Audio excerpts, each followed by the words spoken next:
What if the man I trusted most doesn't exist at all? What if every word he whispered was a lie? What if the love that saved me was the thing destroying me? I'm about to tell you a story that still keeps me awake at night.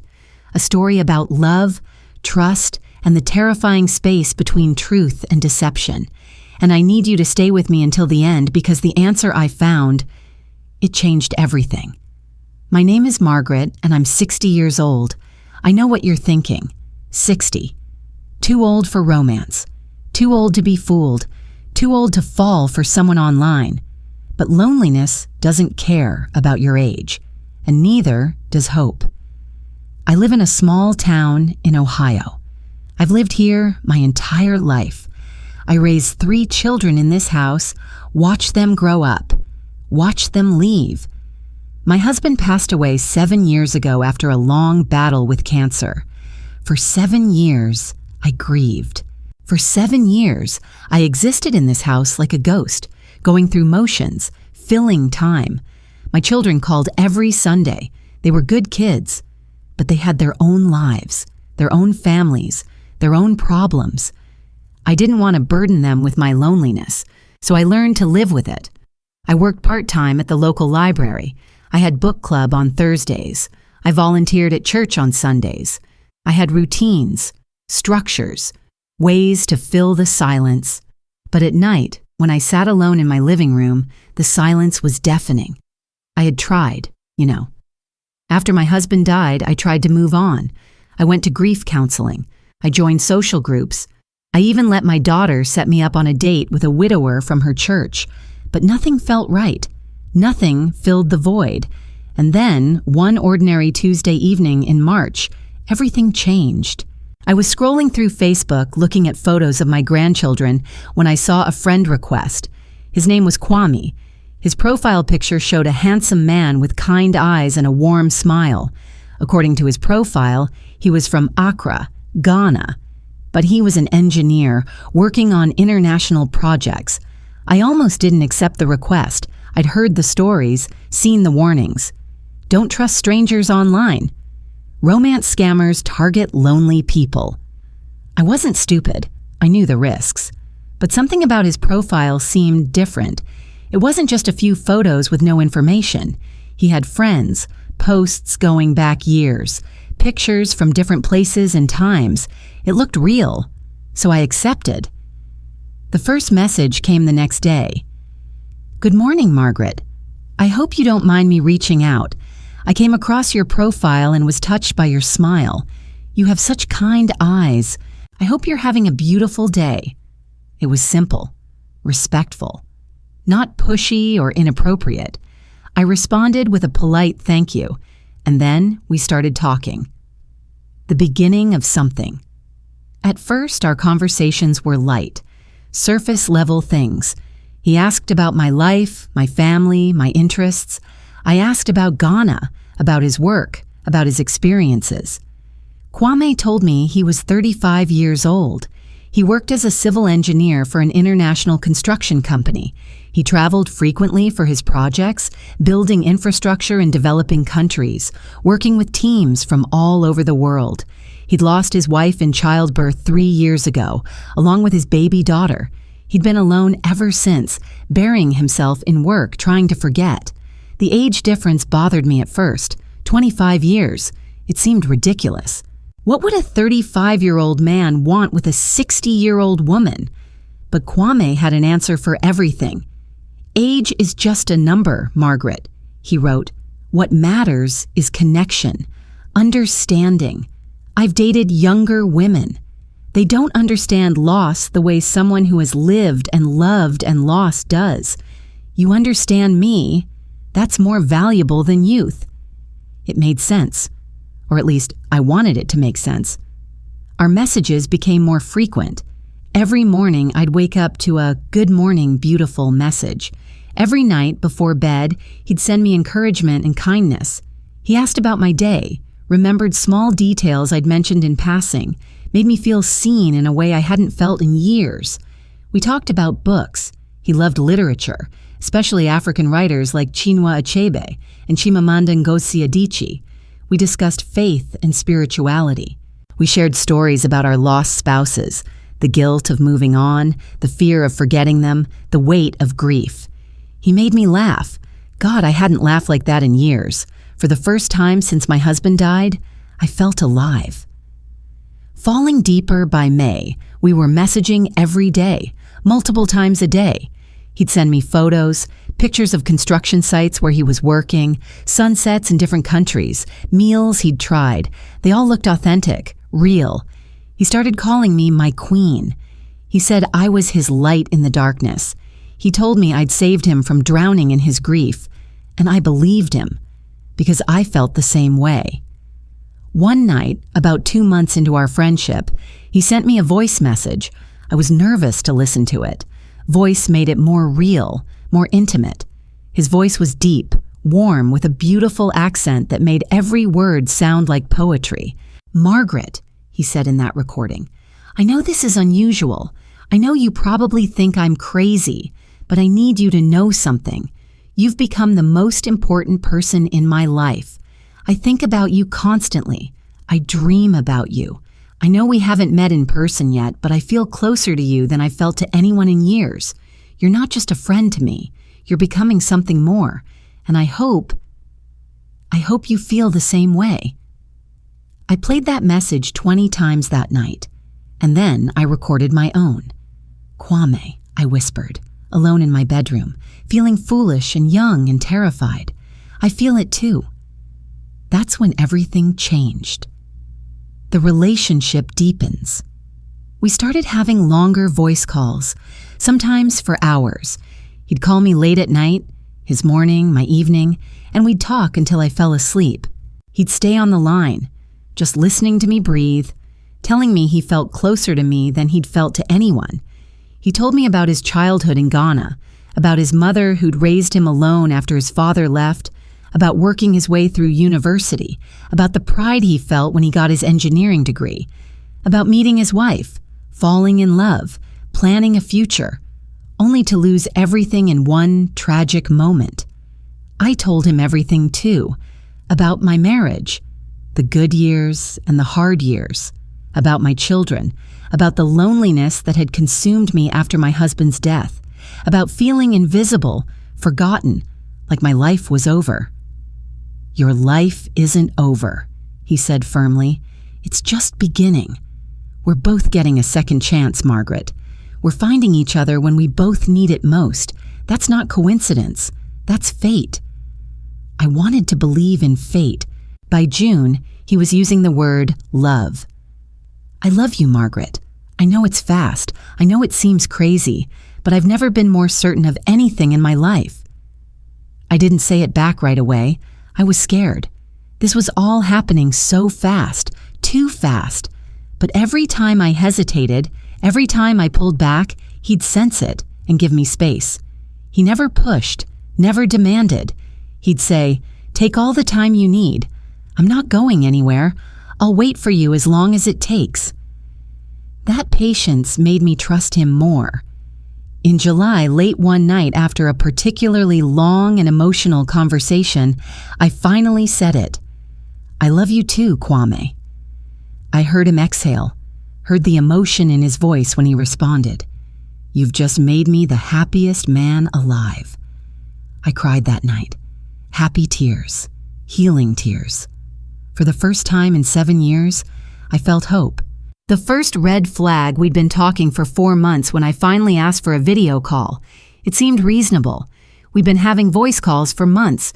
We'd exchanged hundreds of photos. We told each other we loved each other. A video call was the natural next step. His response was odd. "Of course, my love. I want nothing more than to see your beautiful face. But I'm in a very remote area right now for this project. The internet connection barely handles voice calls.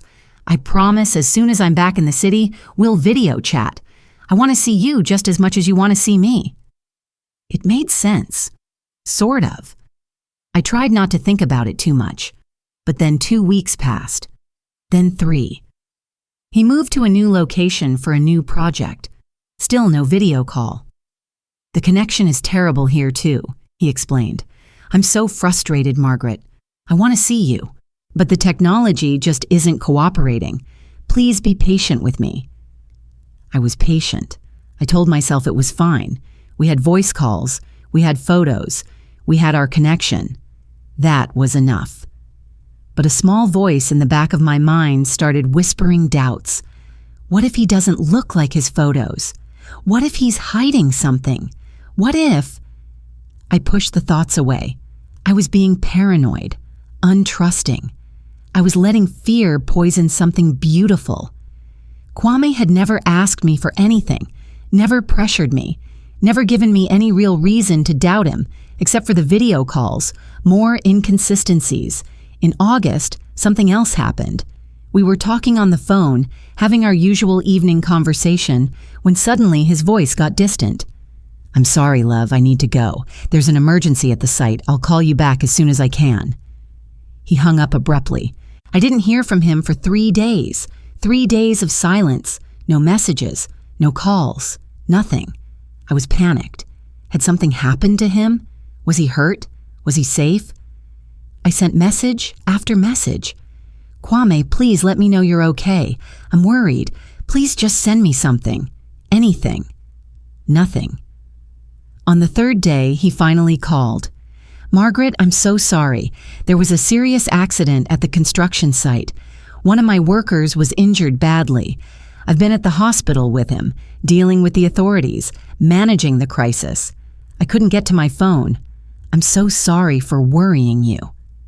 Relief flooded through me. He was okay. He had a legitimate reason. But something felt off. If there was a hospital, wouldn't there be internet? Wouldn't there be a way to send just one message to let me know he was okay? I didn't say anything. I didn't want to seem needy or untrusting. "I understand," I said. "I'm just glad you're safe."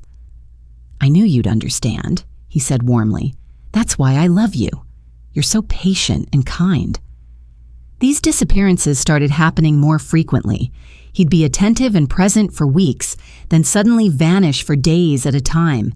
Each time he'd return with explanations: work emergencies, internet issues, project complications. Each time the explanations made sense. Each time that small voice of doubt got a little louder. The stories don't add up. In September, I started paying closer attention to the details of his stories. He'd mentioned he was working on a highway project in Kenya, but then a few weeks later, he casually mentioned being in Nigeria for the same project. When I asked about it, he explained that the company had projects in multiple countries, and he traveled between them. That made sense. But then he posted a photo on Facebook of a beach sunset, tagged in Ghana. When I asked about it, he said he'd taken that photo months ago and just posted it now. Okay, people do that. But the inconsistencies kept piling up. He said he'd been in Lagos for 2 weeks, but he also mentioned attending a meeting in Nairobi during that same time. When I gently pointed out the confusion, he got slightly defensive. "Margaret, I'm managing multiple projects across different countries. Sometimes the timeline gets confusing even for me. I'm not lying to you. I'm just busy and stressed." I apologized immediately. I felt terrible for doubting him. "I'm sorry," I said. "I didn't mean to accuse you of anything. I know you're under a lot of pressure." "It's okay, my love," he said, his voice softening. "I understand. Long distance is hard. Not being able to see each other face to face makes everything more difficult. I promise you, once this project is finished, I'm coming to visit you. I'm going to hold you in my arms and all these doubts will disappear." That promise kept me going. The promise that this was all real, that he was real, that we had a future. The emotional crisis October brought a turning point.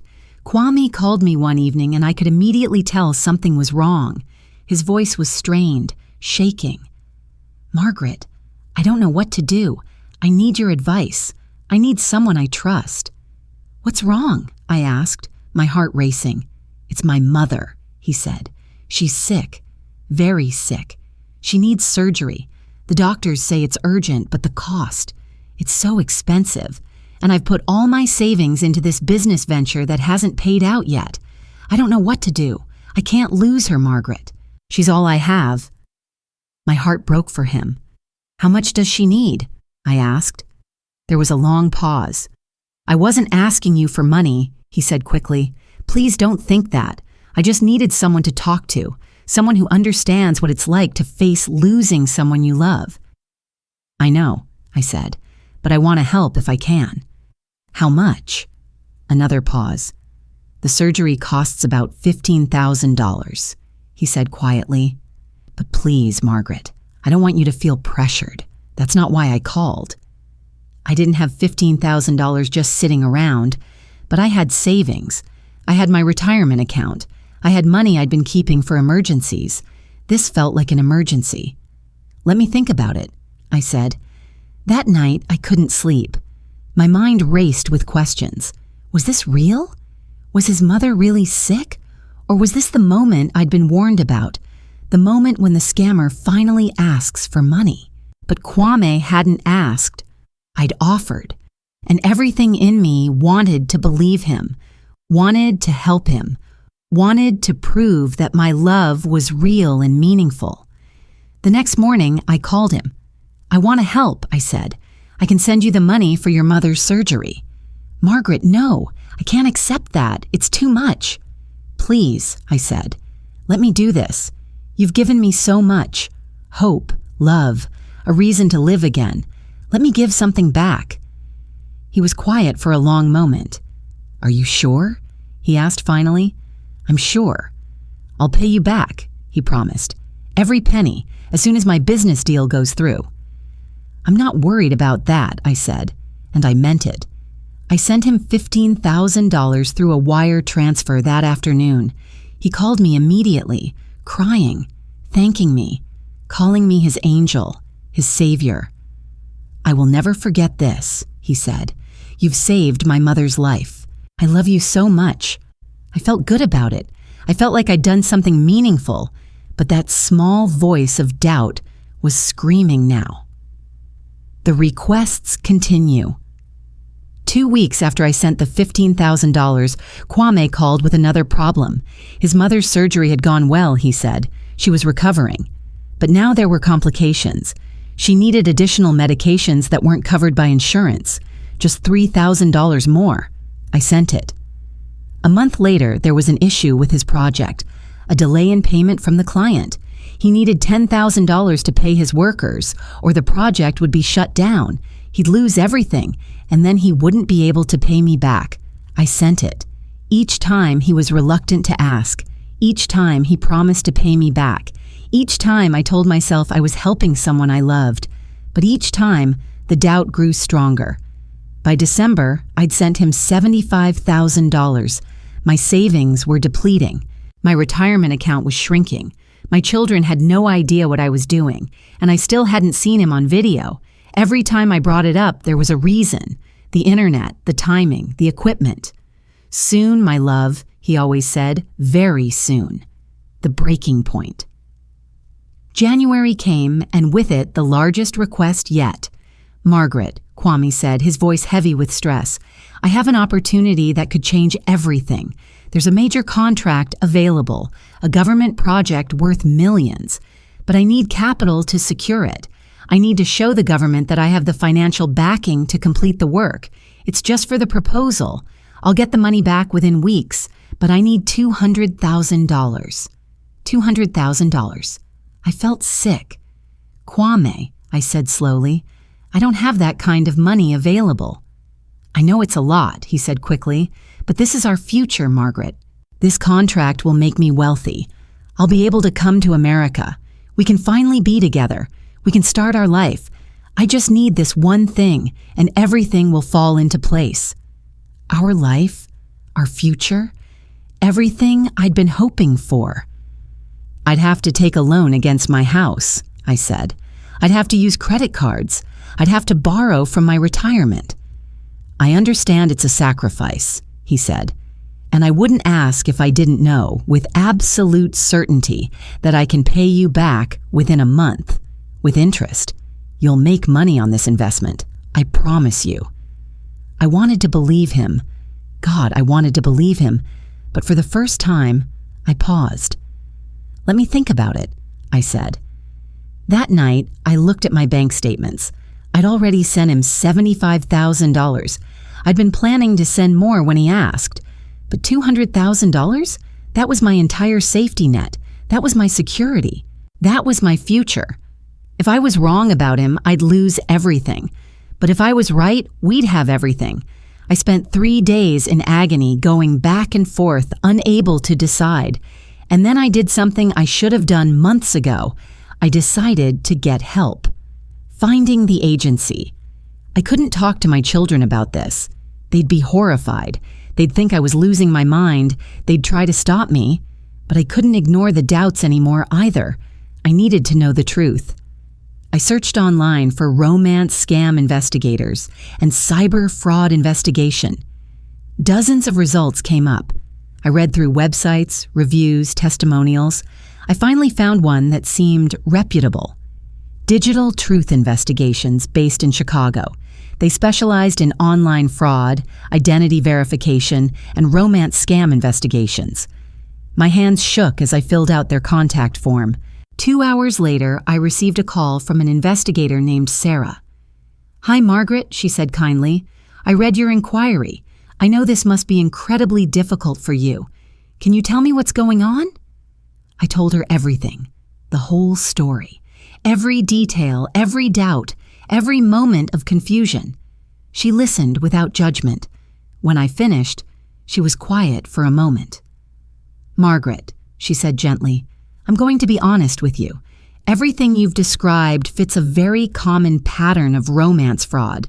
The age difference, the inability to video chat, the escalating financial requests, the inconsistent stories, these are all major red flags." My heart sank. "But," she continued, "I can't tell you definitively without investigating.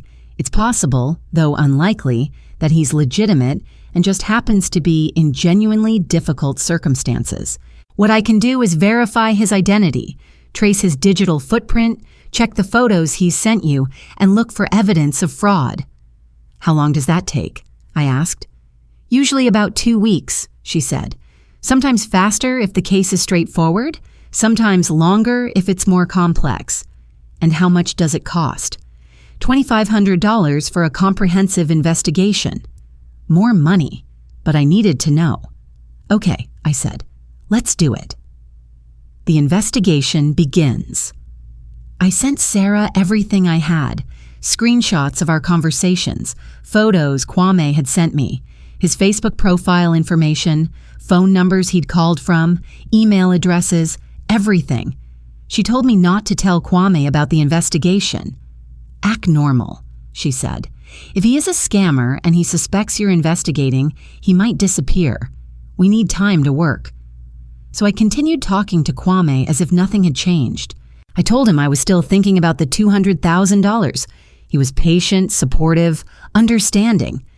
"Take all the time you need, my love," he said. "I know it's a big decision. I'm not going anywhere."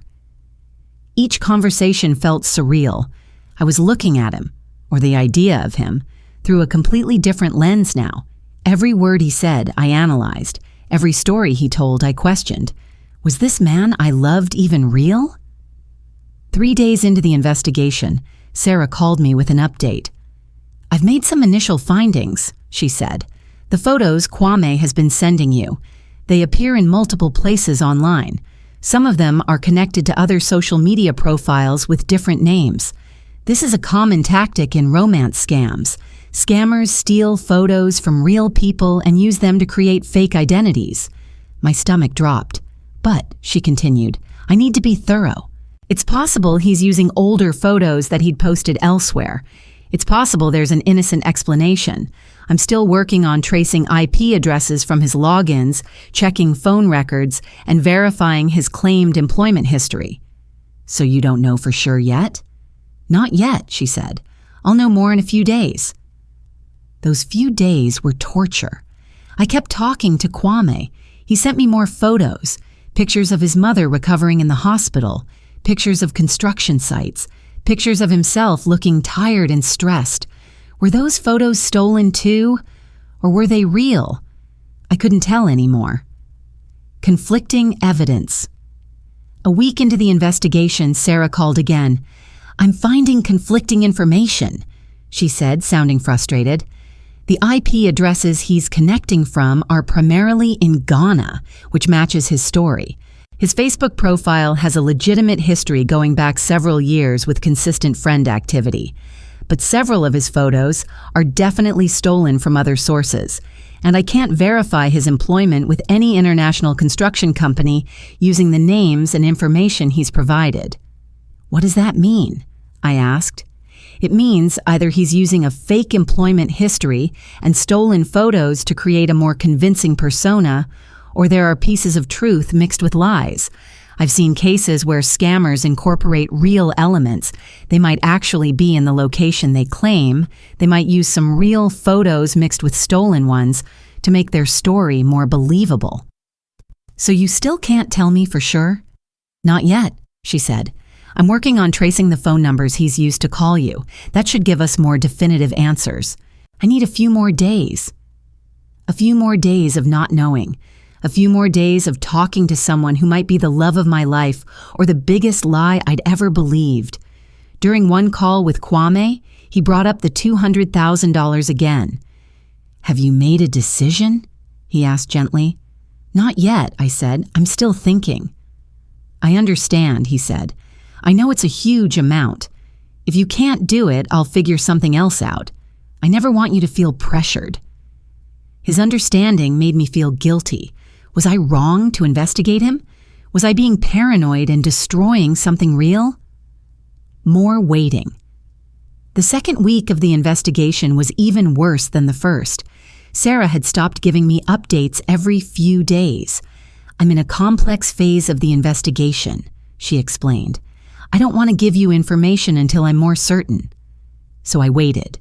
And while I waited, Kwame continued to be perfect. He sent me encouraging messages every morning. He told me he loved me. He shared stories about his day. He asked about mine. He mentioned the money less and less, seeming to sense that I was pulling back.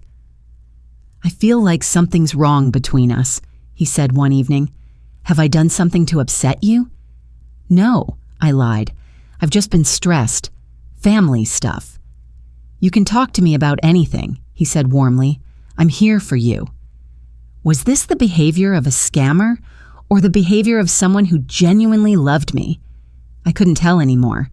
My daughter called me during this time and mentioned I sounded distracted.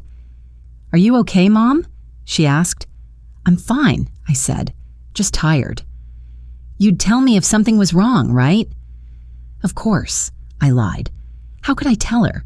How could I explain that I'd fallen in love with someone online, that I'd sent him $75,000?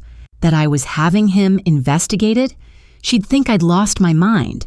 Maybe I had. 13 days on the 13th day of the investigation, my phone rang. It was Sarah. "Margaret," she said, her voice serious, "I need to talk to you. Are you somewhere private?" My heart started racing. "Yes," I said, sitting down. "What did you find?" "I've completed the investigation," she said. "And I'm very sorry, but Kwame is not who he says he is." The room tilted. "What?" I whispered. "The phone numbers he's been calling you from are connected to multiple different names, all with patterns consistent with scam operations. The photos he's sent you are a combination of stolen images from at least 4 different people. I found his same photos being used on other dating sites and social media profiles with completely different names and stories. The employment history he gave you is completely fabricated. None of the companies he mentioned have any record of anyone matching his description or credentials." I couldn't breathe. But the IP addresses you said were from Ghana?" "They are," Sarah confirmed. "But Ghana is known for having a high concentration of romance scam operations. Being actually located in Ghana doesn't make him legitimate. In fact, it makes the evidence stronger. The way he's structured his communications, the timing of his requests, the escalation pattern, it all matches textbook romance fraud methodology." "Are you sure?" I asked, my voice breaking. "Are you absolutely sure?" "Yes," she said gently. I've included all the evidence in the report I'm sending you. Margaret, I'm truly sorry. I know this isn't the answer you were hoping for. But I started, then stopped. But he what? But he said he loved me? But he seemed so real. I know this is devastating, Sarah continued, and I want to make sure you understand. The person you've been talking to has probably been multiple people. Scam operations often work in teams, with different people handling different victims. The Kwame you think you know likely doesn't exist as a single person. It's a fabricated identity designed to manipulate you emotionally and financially. I felt sick. What do I do now? I whispered. First, stop all contact immediately, she said. Don't send any more money. Don't respond to any more messages or calls. These operations can become aggressive when they realize they're losing access to a victim. Second, you should report this to the FBI's Internet Crime Complaint Center. Third, contact your bank about the wire transfers you've sent. In some cases, if it's recent enough, they can attempt recovery, though that's unlikely. And finally, please consider talking to a therapist who specializes in fraud victims.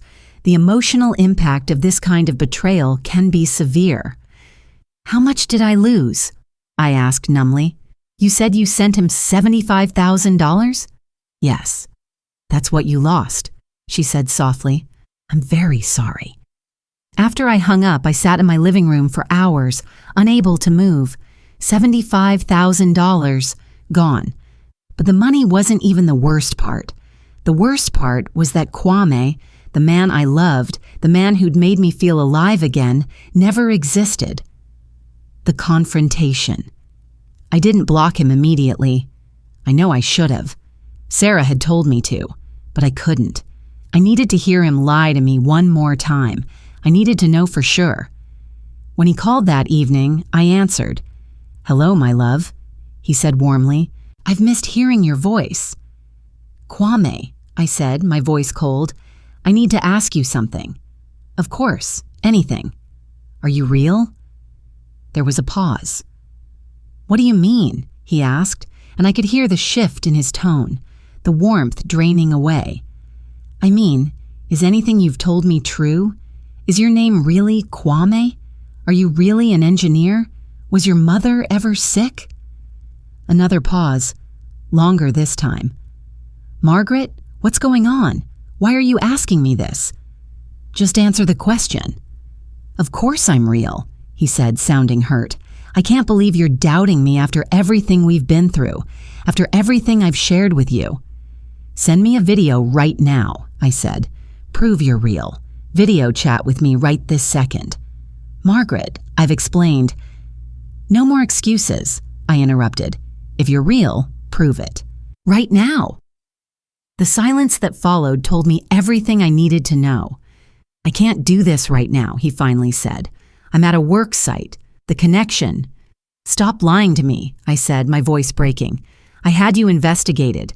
I know the photos you sent me are stolen. I know the company you claim to work for doesn't exist. I know you're not who you say you are. The silence that followed was different, heavy, defeated. And then he hung up. He just hung up. I sat there holding my phone, shaking, tears streaming down my face. He didn't even try to explain, didn't even try to maintain the lie. He just disappeared. That's when I knew. Sarah was right. It was all fake. Every word, every promise, every I love you. All of it was a lie. The aftermath, I blocked him on everything. Facebook, his phone numbers, his email addresses.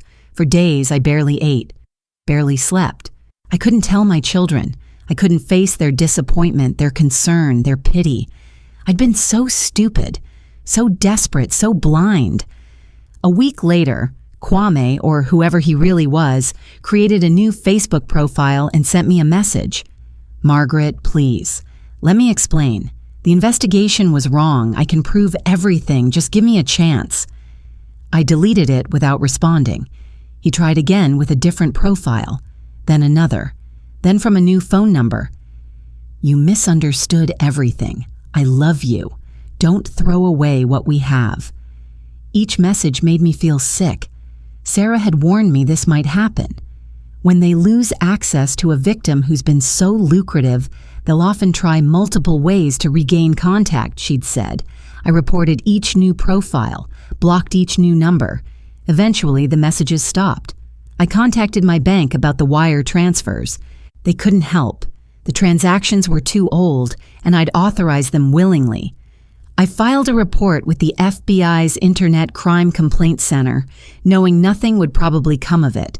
And then I did the hardest thing. I told my daughter. I called her one evening and said, "I need to tell you something, and I need you to not judge me. I need you to just listen." And I told her everything. She was quiet for a long time after I finished. "Mom," she finally said, her voice thick with emotion, "I'm so sorry that happened to you, but I need you to know, this doesn't make you stupid. It makes you human. You were lonely and someone took advantage of that. That's not your fault." I cried harder at her kindness than I had at the betrayal. Healing. It's been 6 months now since I discovered the truth. I've started seeing a therapist who specializes in fraud victims. She's helped me understand that what happened to me is more common than I realized. Millions of people fall victim to romance scams every year. It's not about intelligence or education or common sense. It's about vulnerability being exploited. I've learned that the shame I feel is misplaced. I didn't do anything wrong. Someone else did. I've learned that the love I felt was real, even if the person wasn't. My emotions were genuine. My hope was genuine. That matters. I've joined a support group for romance scam victims. Hearing other people's stories, some almost identical to mine, has helped me feel less alone. The financial loss still hurts. $75,000 is a significant portion of my retirement savings. I'll probably have to work longer than I'd planned. I'll have to adjust my budget and my future plans.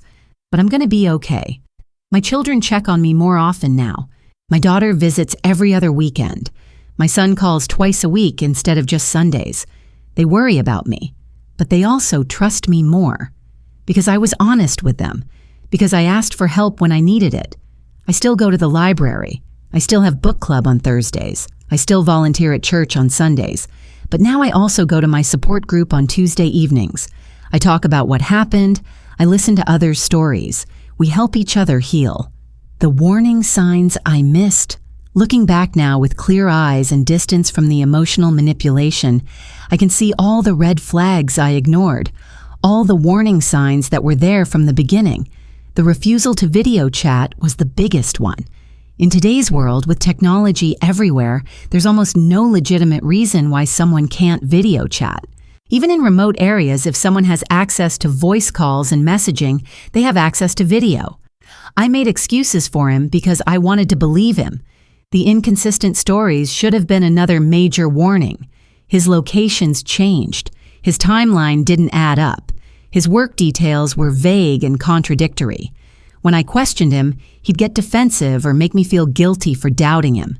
That's a classic manipulation tactic. The age difference that he explained away so smoothly.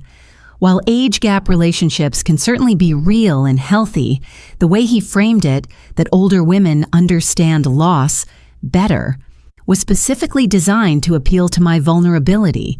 He made my age and my widowhood into assets that justified our relationship, the emotional intensity that developed so quickly. Real relationships take time to build. Real love grows gradually. He told me he loved me within months. He talked about our future before we'd even met. He created an emotional dependency that made me feel like I couldn't live without him. The isolation he created was subtle but effective. I didn't tell my children about him because some part of me knew they'd be concerned. He never explicitly told me to keep our relationship secret, but he framed it as our special connection that others wouldn't understand. That kept me from seeking outside perspectives that might have revealed the truth sooner. The escalating financial requests followed a textbook pattern. First, it was his mother's surgery, an emergency I couldn't refuse without seeming heartless. Then it was smaller amounts that seemed reasonable after the first large sum. Then it was the massive $200,000 investment opportunity that would supposedly secure our future. Each request was framed as the last one. Each request came with promises of repayment. Each request played on my emotions. The victims in my support group have similar stories. The details differ, but the pattern is always the same. Emotional manipulation, isolation, escalating financial requests, broken promises, understanding the scam. Through my therapy and my support group, I've learned a lot about how these operations work. The scammers, and there were likely multiple people playing the role of Kwame, are often based in countries like Ghana, Nigeria, or the Philippines. They work in organized groups, sometimes in actual office-like settings. They have scripts and training on how to manipulate victims. They share photos and identities. They work in shifts, which is why Kwame was able to message me at all hours. They specifically target people like me, older adults who are widowed or divorced, people who are lonely and emotionally vulnerable, people who have savings and retirement accounts. They scan social media looking for potential victims, studying profiles to understand what emotional buttons to push. The photos they use are stolen from real people, often military personnel, engineers, doctors, or others in professional positions that lend credibility. The real people in those photos have no idea their images are being used to scam vulnerable people. The amounts they steal vary. Some victims lose thousands. Some lose hundreds of thousands. Some lose their entire life savings. Very little of the money is ever recovered. The wire transfers go to accounts that are quickly emptied and closed. The money moves through multiple countries, making it nearly impossible to trace, and most victims never report it. The shame is too great. The embarrassment is too overwhelming. They suffer in silence, which is exactly what the scammers count on. By telling my story, I'm trying to change that. The emotional toll. The financial loss was devastating, but the emotional damage was worse. For months after I discovered the truth, I couldn't trust my own judgment. I second-guessed every decision I made. I questioned every interaction I had. If I could be so completely fooled about something as fundamental as whether someone loved me, what else could I be wrong about? I felt stupid. God, I felt so stupid. How had I not seen it? How had I fallen for something so obvious in hindsight? I felt ashamed. Ashamed that I'd been so desperate for connection that I'd ignored every warning sign. Ashamed that I'd sent money to a stranger. Ashamed that I'd lied to my children about what I was doing. I felt angry. Angry at the people who'd done this to me. Angry at myself for allowing it to happen. Angry at the world for being a place where people prey on loneliness. I felt grief. Real, deep grief. Because even though Kwame wasn't real, my feelings were. I mourned the relationship I thought I had. I mourned the future I'd imagined. I mourned the person I'd believed loved me. My therapist explained that this kind of grief is legitimate. You're grieving the loss of something that felt real to you, she said. That grief is valid, even if the relationship wasn't. The loneliness came back too, worse than before, because now I not only missed my husband, I missed the hope I'd felt when I thought I'd found love again. I missed feeling chosen and special. I missed the excitement of messages waiting for me each morning. There were dark days, days when I didn't want to get out of bed, days when I wondered if I'd ever trust anyone again, days when I felt like my life was truly over now. But slowly, with help from my therapist and my support group and my family, I started to heal. What I've learned. This experience has taught me some hard lessons. I've learned that loneliness is a powerful force. It can make us vulnerable in ways we don't even recognize. It can make us ignore our better judgment. It can make us see what we want to see instead of what's actually there. I've learned that predators understand this. They know how to identify vulnerable people. They know how to say exactly what we need to hear. They know how to make us feel special and chosen and loved. That's what makes them so dangerous. I've learned that asking for help isn't weakness, it's wisdom. I should have talked to my children earlier. I should have consulted friends or family before sending any money. I should have trusted my doubts instead of pushing them away. I've learned that if something feels too good to be true, it probably is. A handsome, successful man 25 years younger than me, declaring his love after a few months, needing my financial help repeatedly, I should have trusted my instincts. I've learned that real love doesn't isolate you.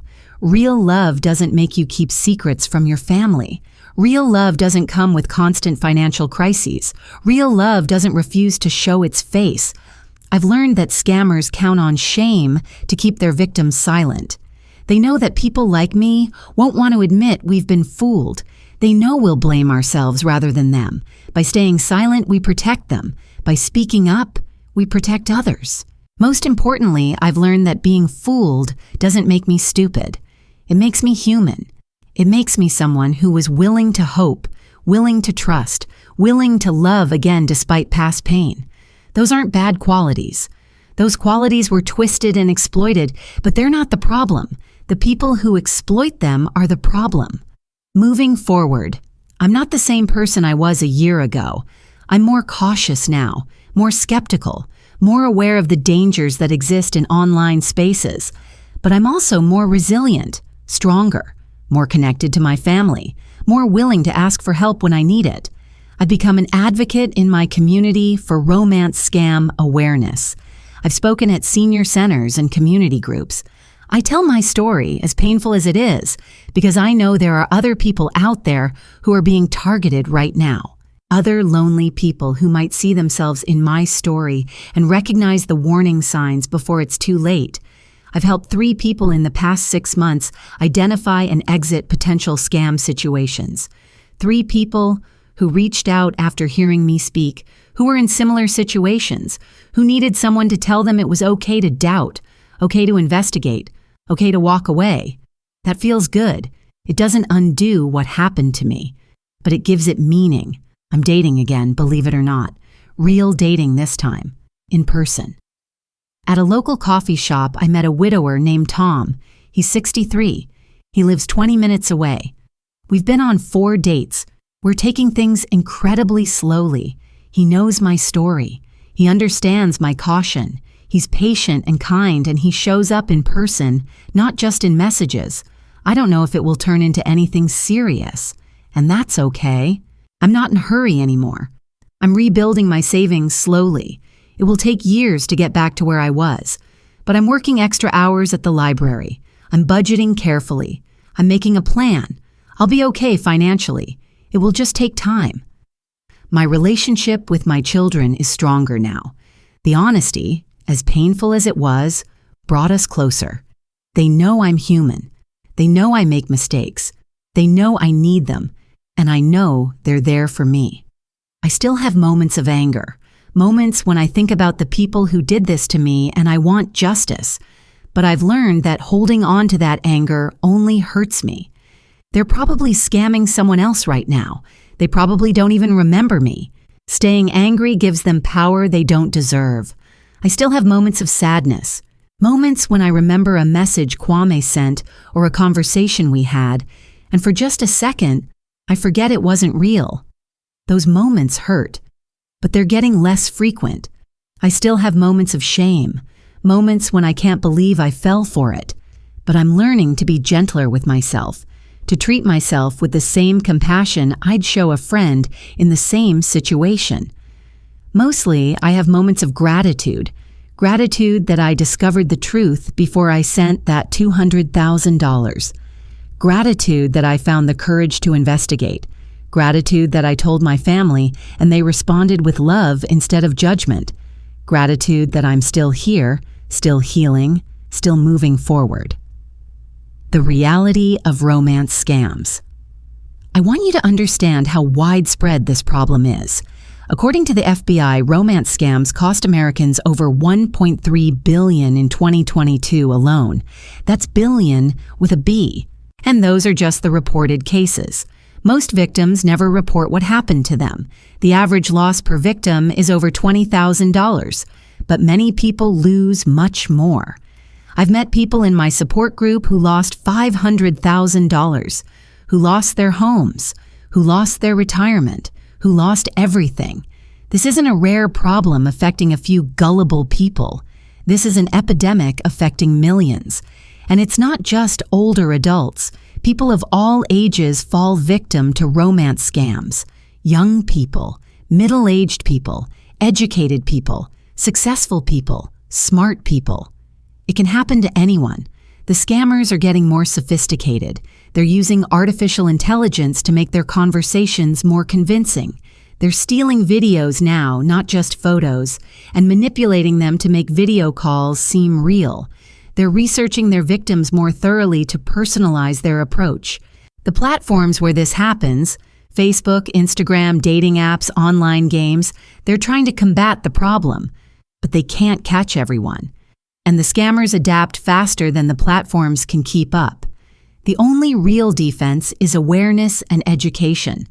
That's why I'm telling my story. That's why I've spoken at dozens of community events. That's why I talk about it openly despite the shame and embarrassment. Because for every person who hears my story and recognizes the warning signs in their own situation, that's one less victim. That's one less person who loses their savings. That's one less person who loses their trust in humanity. Red flags to watch for. If you or someone you know is in an online relationship, please watch for these warning signs. They refuse to video chat or always have excuses why they can't. This is the biggest red flag. If someone claims to love you but won't show you their face in real time, something is wrong. They express strong emotions very quickly. Real relationships develop over time. If someone is declaring love within weeks or months, be cautious. They have inconsistent stories. Pay attention to the details. If their location changes without clear explanation, if their work history doesn't add up, if small details contradict previous conversations, these are red flags. They ask for money. This is the ultimate goal of most romance scammers. It might start with a crisis, a medical emergency, a business problem, a travel issue. It might be framed as an investment opportunity or a loan they'll repay. But any request for money in an online relationship should be a major warning sign. They isolate you from friends and family. They might not explicitly tell you to keep the relationship secret, but they create an environment where you feel like others won't understand. This isolation makes you more vulnerable. Their profile seems too perfect. Professional photos, impressive credentials, exciting lifestyle. Real people have imperfect photos and ordinary lives. They claim to be from another country or traveling frequently. This explains why you can't meet in person. It explains the time difference. It provides built-in excuses for why physical meetings can't happen. They love bomb you. Constant messages, excessive flattery, making you feel like the most special person in the world. This isn't healthy attention, it's manipulation. Your gut tells you something is off. Trust that feeling. If something doesn't feel right, it probably isn't. If you think you're being scammed, if you recognize these red flags in your own online relationship, here's what you should do. Stop sending money immediately.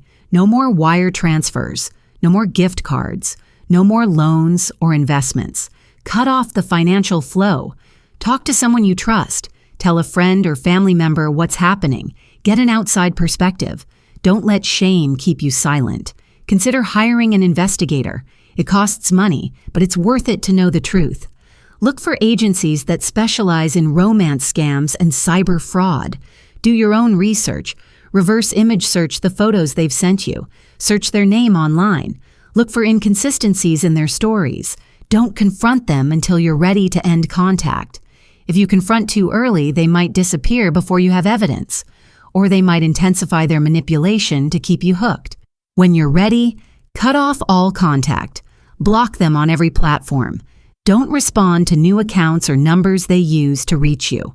Complete disconnection is essential. Report them. File a report with the FBI's Internet Crime Complaint Center, IC3.gov. Report the profiles to the social media platforms. Even if you don't get your money back, your report might help prevent future victims. Contact your bank immediately if you've sent recent payments. Sometimes, if caught quickly enough, wire transfers can be stopped or reversed. Don't wait. Seek professional help. Consider therapy to process the emotional trauma. Join a support group for scam victims. You don't have to heal alone. Be patient with yourself. Recovery takes time. You'll have good days and bad days. That's normal. Keep moving forward. The final truth. Here's what I wish someone had told me a year ago. You deserve love, real love. The kind that shows up in person, the kind that meets your family, the kind that builds a life with you instead of building stories. You deserve respect, real respect. The kind that values your time and your boundaries. The kind that doesn't make constant demands. The kind that proves itself through actions, not just words. You deserve honesty, real honesty. The kind that stands up to scrutiny. The kind that doesn't hide behind excuses. The kind that looks you in the eye, actually, literally, on video at minimum, and tells you the truth. And you deserve better than someone who takes advantage of your loneliness. Because loneliness doesn't make you weak. Loneliness makes you human. We're built for connection. We're wired to seek companionship. There's no shame in wanting love. The shame belongs entirely to the people who exploit that natural human need. I was a victim, but I'm not anymore. I'm a survivor. I'm an advocate. I'm someone who's using her painful experience to help others.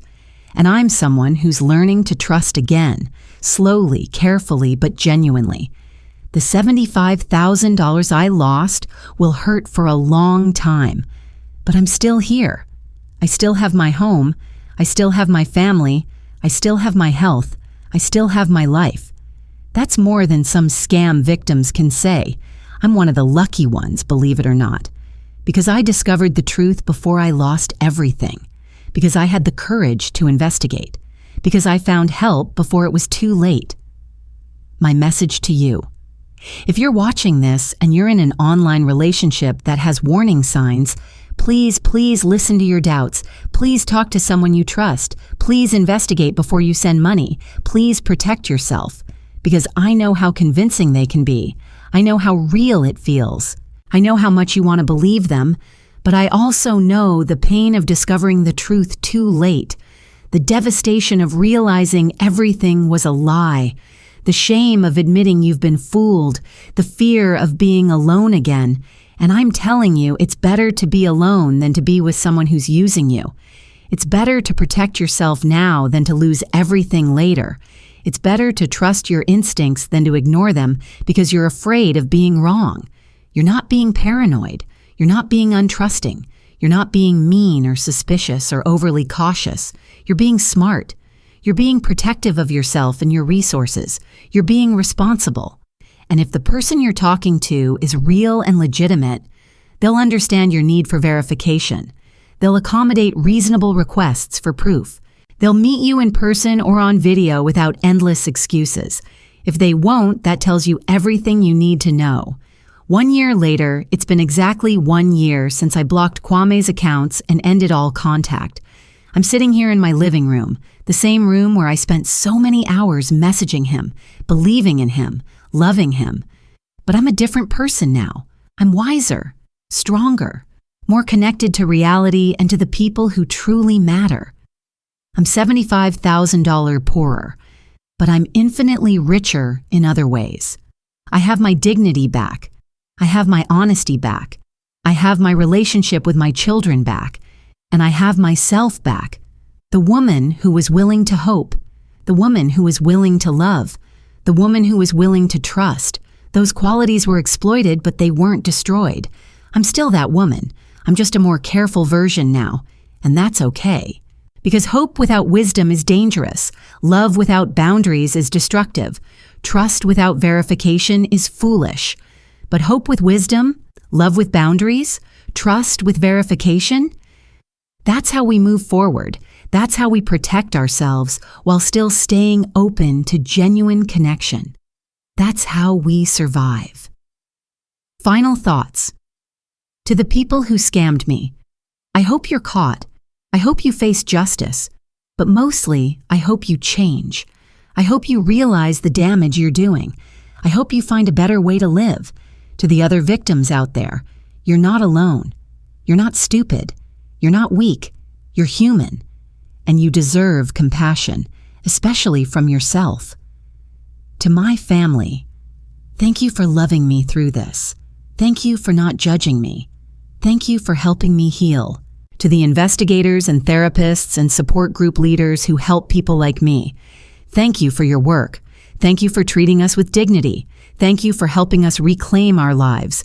And to anyone watching this who's considering an online relationship, be careful, be skeptical, be smart. Protect yourself. Because there are people out there who will take advantage of your loneliness if you let them. But also, don't give up on love. Don't let fear win. Don't let the scammers take away your ability to trust and hope and connect.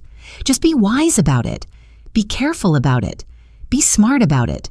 Real love is worth waiting for. Real love is worth being careful for. Real love will prove itself. And fake love will reveal itself if you're willing to look. If this story made you question someone in your own life, please like this video, subscribe to the channel, and share it with someone who might need to hear this. Trust your instincts. You're not alone. And remember, being cautious isn't being cynical. Protecting yourself isn't being paranoid. Asking questions isn't being mean.